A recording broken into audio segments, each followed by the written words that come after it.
African દેશોમાં Ebola વાયરસના કેસને પગલે ગુજરાત સરકાર એલર્ટ મોડમાં છે. સુરતની નવી સિવિલ હોસ્પિટલ અને અમદાવાદની હોસ્પિટલોમાં આઇસોલેશન અને અલાયદા વોર્ડની શરૂઆત કરવામાં આવી છે.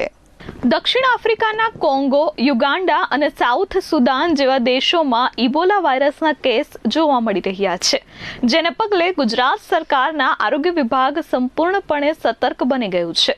આ સંદર્ભે આજે રાજ્યના આરોગ્ય મંત્રી પ્રફુલભાઈ પાનસેરિયાની અધ્યક્ષતામાં એક બેઠક મળી હતી. આ બેઠકમાં રાજ્યની સજ્જતા અને આગોતરા આયોજન અંગે ચર્ચાઓ થઈ હતી.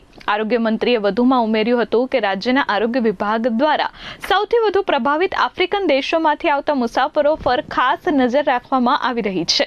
અમદાવાદ આંતરરાષ્ટ્રીય એરપોર્ટ પર સાંજના 6 વાગ્યાથી લઈ સવારના 10 વાગ્યા સુધીના સમયગાળા દરમિયાન યુગાન્ડા, કોંગો અને સાઉથ સુદાનથી આવતા તમામ પેસેન્જરોનું સઘન સ્ક્રીનિંગ કરવામાં આવી રહ્યું છે. આ સ્ક્રીનિંગ માત્ર પ્રભાવિત આફ્રિકન દેશોમાંથી આવતા મુસાફરો માટે જ છે. અન્ય દેશોના મુસાફરો માટે કોઈ ચિંતાનું કારણ નથી. કોઈ પણ ઇમરજન્સી પરિસ્થિતિને પહોંચી વળવા માટેની આગોતરી તૈયારીના ભાગરૂપે અમદાવાદ સિવિલ હોસ્પિટલમાં 32 બેડ અને સુરતની નવી સિવિલ હોસ્પિટલ ખાતે 10 બેડની ડેઝિગ્નેટેડ એપેક્સ હોસ્પિટલ તૈયાર કરવામાં આવી છે. આ ઉપરાંત શંકાસ્પદ દર્દીઓની સારવાર માટે એસવીપી હોસ્પિટલ અમદાવાદ ખાતે પણ 60 બેડના અલાયદા આઇસોલેશન વોર્ડ અને વિશેષ વ્યવસ્થાઓ ઊભી કરાઈ છે. જો કોઈ મુસાફર શંકાસ્પદ જણાશે તો ભારત સરકારની ગાઈડલાઈન મુજબ તાત્કાલિક તેની સારવાર શરૂ કરી શકાશે.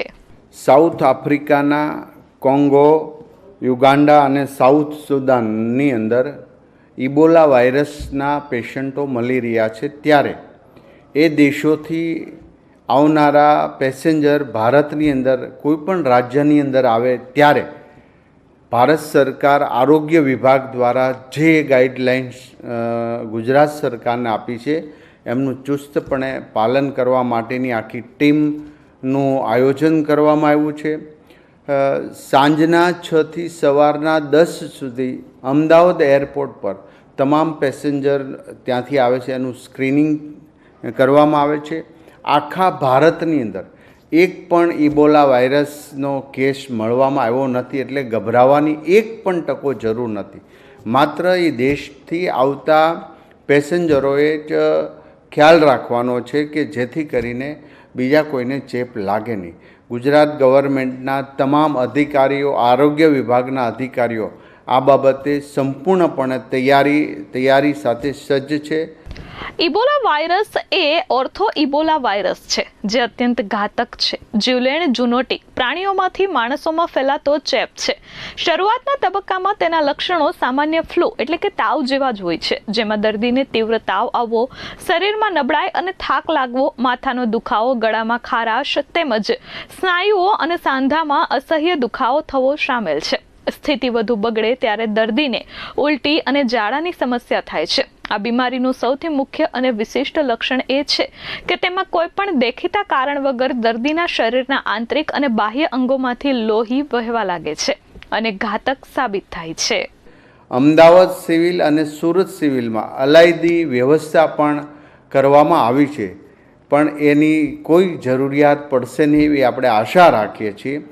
આજે માત્ર એમની તૈયારી માટે અને આવનારા સમયમાં એ દેશની અંદરથી સાઉથ આફ્રિકાથી આવતા લોકોમાંથી કોઈ પણ પેસેન્જર આવે અને શંકાસ્પદ લાગે તો એમની સારવાર માટેની પણ રાજ્ય સરકારે ભારત સરકારની ગાઈડલાઇન પ્રમાણે સંપૂર્ણપણે તૈયારી કરી છે.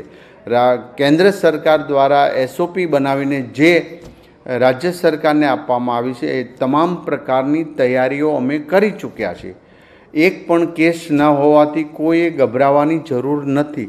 માત્ર વિદેશ યાની કે આ દેશોમાંથી યુગાન્ડા અને ત્યાંથી આવતા પેસેન્જરો માટે જ આ સ્ક્રીનિંગ છે. અન્ય દેશો માટે પણ કોઈ પ્રોબ્લેમ નથી.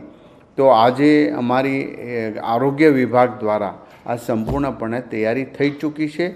એક પણ કેસ ન હોવાથી કોઈ નાની એવી ગભરાટની જરૂરિયાત રાખવાની જરૂર નથી. Bureau report S24 news, Surat.